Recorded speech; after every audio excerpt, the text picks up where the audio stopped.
it's an accumulated problem. And I think there are no quick fixes. The best way to do it is to just analyze all the factors and bring recommendations that will last us another 40, 30 years. The financial inadequacies being experienced in the country perhaps are as a result of the pending bills. More than 650 billion for the national government, 150 billion for county governments. But you're not budgeting for it. Do you promise Kenyans that as soon as the pending bills verification committee concludes its work, you're going to settle the pending bills? We will implement the recommendations of the pending bills verification committee. Thank you. DP, tumebakisha dakika kidogo kabla ya kufunga, lakini hii leo kumekuwa na mabadiliko katika baraza la mawaziri na kuna wengi ambao wanahisi kwamba the appointments that have been made seem like a harvest just 10 days after President William Ruto met retired President Uhuru Kenyatta, and all those appointed to the cabinet and board chairs seem to be from Mount Kenya. What is this about? You know, the cabinet, appointments, dismissal, reassignments, if you look at Article 32, is the prerogative of one person, the president.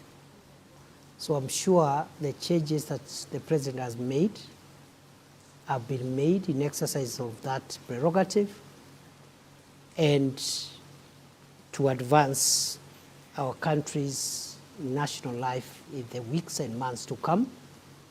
I cannot directly associate themselves with the political developments, but also I have no reason to disassociate themselves from any political development, because the president has made it clear that for the country to pull and rally itself to do the heavy lifting, there is need for a broader political consensus. It started with the inclusion of the partnership with some of the ministers who were appointed, who were allies of former Prime Minister Raila Odinga.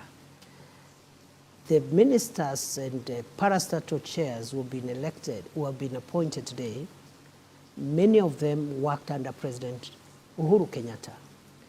That is in the spirit of broadening political consensus so that we can focus not on political competition and the quest for political survival, but on pulling the heavy agenda that we need to pull to transform Kenya and carry everybody.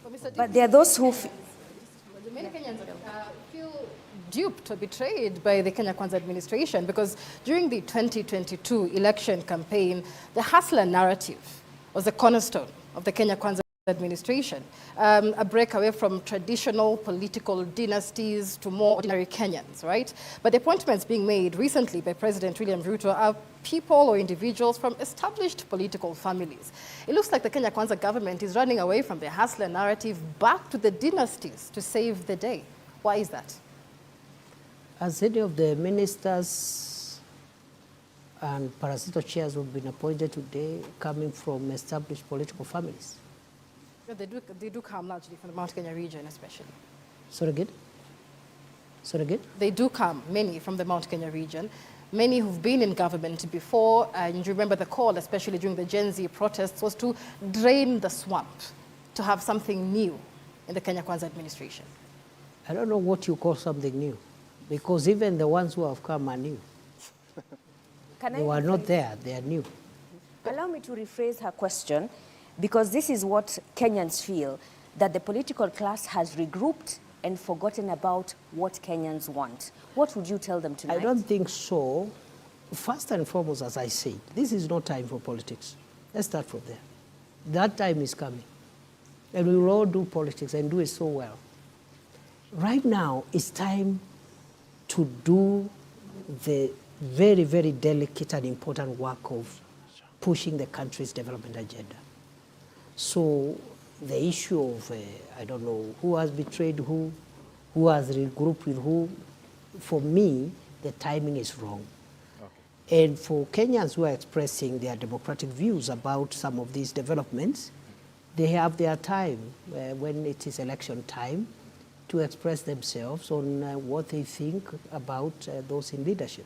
Your Excellency, to Matters Now development projects, and we've seen the issue that Kenyans are actually expressing is that this government is forcefully imposing government projects, programs. For instance, vaccination of animals, SHA, that is the Social Health Authority, affordable housing, and I'll begin by that before we get to the specific programs. What do you make of, or what do you think about this? Because Kenyans say it is too soon. It is being buttressed on them. You're forcing it down their throats. That is not true. Maybe it's a misunderstanding, because has anybody been arrested for not doing anything? What the government is doing is it is doing its obligations to the public. The government's obligation to the public is to work for the national interest. The national interest in this matter includes, for example, universal health coverage, making sure as many Kenyans as possible have medical cover, because many homes have been rendered poor. Even people who had something, they have sold everything to pay for medical bills, especially when it is chronic and critical illnesses. Okay. Many poor people live by chance. They take herbs, they go for, some look for witch doctors, they cannot access medical care. So we are saying, what government is saying is that it is in our interest as a country that every Kenya has an insurance, a medical insurance. It is not taking people to court for not having a medical insurance. Those are two different things. Okay, fine. The same with vaccination. What the government is saying about vaccination is that we have certain targets as a country to grow the livestock and that value chain around livestock and livestock products. For us to reach those targets, we need to access European market, the Middle East market, and even the regional market under the African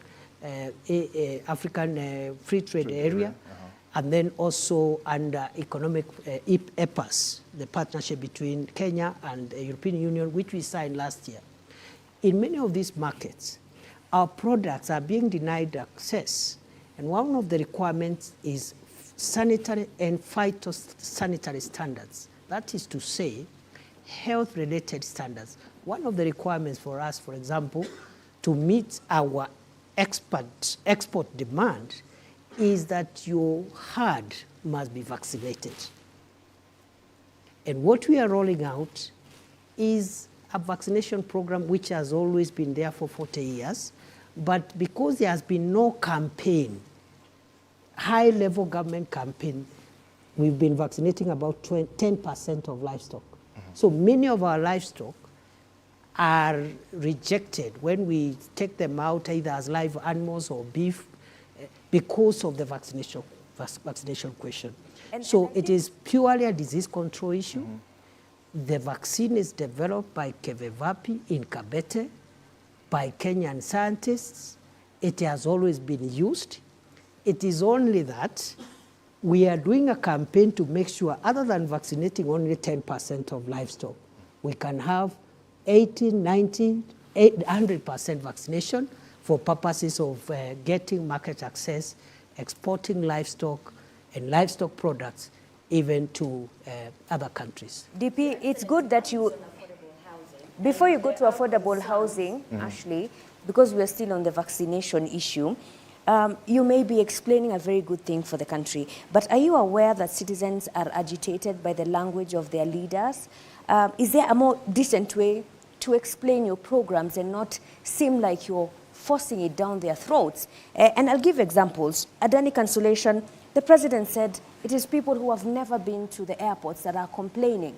When it comes to the vaccination, majority leader yesterday, I think, said ni watu hawana ng'ombe, hawana kuku. How do you think that makes citizens feel when they are trying to express themselves, yet they are met with arrogance? And to add on to that, the Kenya Veterinary Association perhaps has, among the recommendations they've given, they've said improve public awareness, enhance stakeholder engagement. When will Kenyans feel they are participatory in this government, in these projects that affect them? First of all, we agree that we need to create awareness and also just carry citizens along in our government programs, and also generally as government we need to continue communicating to the people in a manner that is consistent with our obligations under the Constitution. But having said that, I am sure again, because we were here an hour or so ago, I'm sure you are not inviting me to comment on statements by the president or another leader, because let's discuss the issues. Let's not discuss, those kind of issues, because in the process, the message will be lost. And the message is these programs are for the interest of the nation. There is nothing sinister about it. As to if we need to improve our communication and engagement strategy, I agree with you. It is work in progress. We need to keep on improving. There's many questions, Mr. DP, whether these questions are really for the interest of the people. We, as the media, have reported every day, Kenyans are deeply frustrated with the Social Health Authority. Many, in fact, say NHIF was working. When you come to issues like affordable housing, we were told there was public participation.